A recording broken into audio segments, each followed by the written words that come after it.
Welcome to the Genius Factory. Enjoy the video. You start by verifying two essentials: an updated WhatsApp and an active fingerprint sensor. Open WhatsApp, then go to Settings Privacy. Once there, tap Fingerprint Lock. This is the first actionable step you take right now. You'll be asked to confirm your device unlock method. Do so. Make sure Screen Lock is enabled in System Settings because WhatsApp relies on it. This initial setup prevents later errors and speeds the process, so don't skip these steps. Now you enable and configure the fingerprint lock.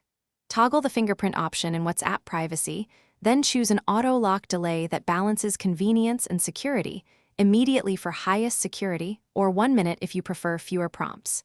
You must validate your fingerprint when prompted. Follow the on-screen guidance and press firmly. Once done, test by leaving WhatsApp and reopening it to confirm the lock triggers.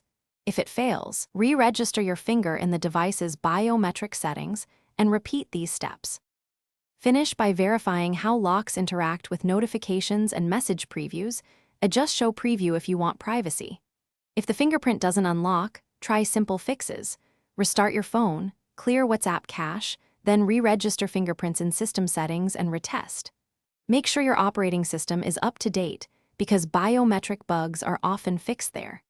If problems persist after these steps, gather error details and contact WhatsApp support. Thanks for watching. If you found this helpful, don't forget to like and subscribe.